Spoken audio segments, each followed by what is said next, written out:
បាទជាសួរអ្នកគ្នាជួបគ្នាជាមួយនឹងវីដេអូថ្មីថ្ងៃនេះប៉ុណ្ណាខ្ញុំមានរបស់ថ្មីមួយទៀតហើយចង់បង្ហាញអ្នកនរគ្នាវាគឺជាគេហៅថាដំណោះស្រាយក្នុងការដោះស្រាយសម្រាប់បងដែលជា content creator ហើយដែលចូលចិត្ត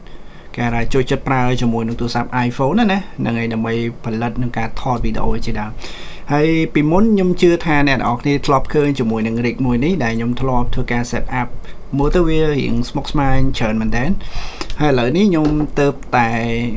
រកឃើញជាមួយនឹងផលិតផលថ្មីមួយរបស់ Ulanzi ហើយសូមបញ្ជាក់ផងដែរក្នុងវីដេអូនេះអត់មាន sponsor ទេគឺមានន័យថាខ្ញុំទិញមកយកមកតេស្តដើម្បីចែកជូនអ្នកនរគ្នា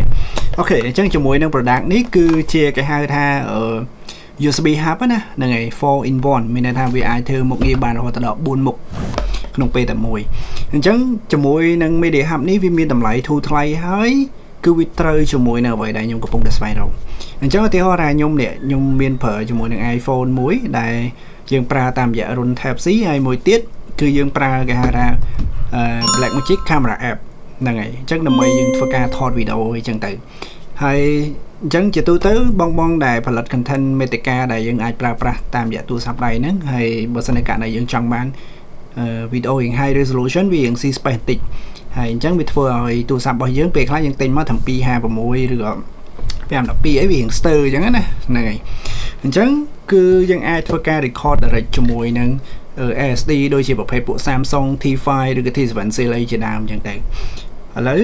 គឺខ្ញុំមាន solution ជាមួយនឹង device មួយនេះគឺល្អមែនតើអ្នកគ្នាវាតម្លៃធូរហើយយើងអាចគេថាធ្វើមុខងារ4ក្នុងពេលតែមួយណាចឹងអ្នកនរគ្នាតែងតែឮគេហៅថា USB hub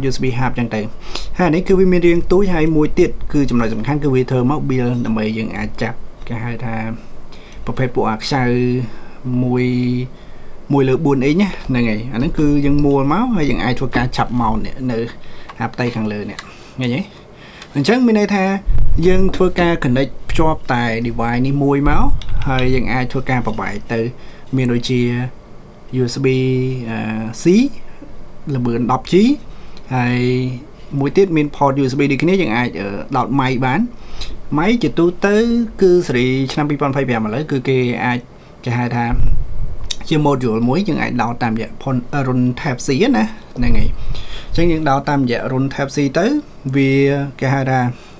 យើងអាចប្រើប្រាស់បានហើយជាមួយនឹងការ capture សំឡេងឬក៏យកសំឡេងអញ្ចឹងទៅហ្នឹងហើយអញ្ចឹងឥឡូវគឺយើងអាចដោតជាមួយនឹង Media Hub នេះបានតាមរយៈរុន USB port Type C ហើយមួយទៀតចំណុចសំខាន់នៅក្នុងដែលខ្ញុំប្រើជាមួយនេះគឺមានន័យថានេះជាមួយនឹង solution HDMI output នេះណាស់នេះអញ្ចឹងពីមុនខ្ញុំធ្លាប់មានជាគេហៅថាប្របែកដូចគ្នាប៉ុន្តែវាអត់ support ជាមួយនឹងគេហៅ HDMI ណាហ្នឹងហើយអញ្ចឹងនៅពេលដែលយើងទៅបានតែ HDMI ប៉ុន្តែយើងអាចធ្វើការ record ទៅកាន់ external media អីចឹងទៅ media drive អីចឹងទៅប៉ុន្តែនេះគឺវា full option អ្នកនរគ្នាអញ្ចឹងយើងអាចដោតសាកថ្មក៏បានមានន័យថាយើងរុន power bank របស់យើងហ្នឹងយើងដោតតាមរុនហ្នឹងមកហើយមួយទៀតយើងដោតទៅ USB នេះទៅកាន់ media drive ហ្នឹងមកហើយអានេះយើងដោតមួយទៀតគឺជាមួយនឹងmic wireless ដូចជាប្រភេទពួក Holy Land ហ្នឹងអានេះយើងអាចដោតបានដូចគ្នាអូខេចឹងនេះគឺវា full option ណាអ្នកនរគ្នាអូខេវាត្រៀងទូចមែនតើហើយអញ្ចឹងមួយទៀតដើម្បីឲ្យវាមានភាពងាយស្រួលគឺខ្ញុំបានជាមួយនឹង device មួយទៀតអានេះក៏វាតម្លៃរៀងធូរដែរហើយជាមួយ device នេះគឺវាលក្ខណៈថាគេហៅថាឆក់ណាហ្នឹងហើយឃើញទេនេះយើងឆក់យ៉ាងមកបន្តមកយើងអាច mount ជា module ហ្នឹងក៏បានឃើញទេយើងអាច mount មួយ module ហ្នឹងមកប៉ុន្តែសម្រាប់ mount នេះគឺគេធ្វើតម្រូវមកជាមួយនឹង SD បើករណីថាយើងខ្ជិល set up ញ៉ៃច្រើនយើងអត់ចង់ប្រើនេះទេមានន័យថាយើង direct ជាមួយ USB ហើយវាងាយស្រួលក្នុងការ mount គឺយើងប្រើជាមួយនឹង device មួយនេះអ្នកនរគ្នាអានេះយើងគ្រាន់តែ mount វាអញ្ចឹងមកយើងអាចចាប់អញ្ចឹងមកបន្តមកយើងធ្វើការឆក់វានៅផ្ទៃខាងក្រោយអូខេតោះមកកន្លែងនេះវាមាន screw យើងដោតមួយទៀតអញ្ចឹង screw នេះយើងអាចដោតជាប្រភេទគេហៅថានេះដូចជានេះ tripod នេះយើងមួលអញ្ចឹងមកនេះ